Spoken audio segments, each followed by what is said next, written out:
అన్నటువంటిది ఆల్రెడీ అలవాటు ఉంది. హౌస్ బోట్ అంటే పడుకుంటే అట్లాంటి చోట్ల ఏంటంటే ఏ మందు కొట్టేవాళ్ళు పడుకోవడానికి వెళ్ళేటటువంటి వాళ్ళు ఉంటుంది. కానీ ఫ్యామిలీ ఎంజాయ్ చేయాలంటే ఆ రూటు మీకు కేరళలో హౌస్ బోట్ అంటే మధ్యలో చిన్న సైజు ఊళ్ళు ఉంటాయి, అక్కడ సంతల్లాగా ఉంటుంటాయి అనమాట. ఆ తిరగటం ఇదంతా ఎంజాయ్ చేస్తారు అక్కడ.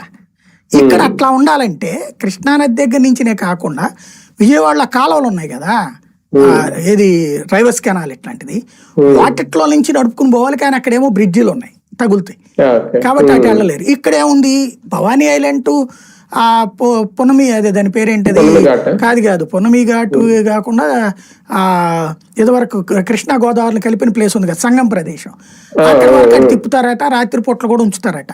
అందులో ఎంటర్టైన్మెంట్ ఏముంటుంది బేసిక్ గా.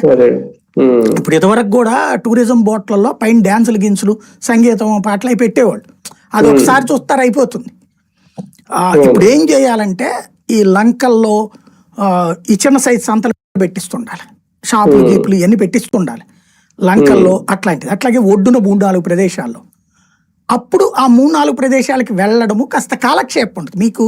మీ ఏరియాలో అదేది పాపికొండలది ఉంది, మధ్యలో లంక గ్రామాల్లో దిగుతారు, అక్కడ ఈ హడావిడి అంత ఉంటది కదా, తినేది తాగేది ఇదంతా కూడా. లేదంటే ఇది మందుబాబులకి పేకాట ఆడుకునే వాళ్ళకి మాత్రమే సరిపోతుంది, అప్పుడు గిట్టుబాటు కాదు చేసేది.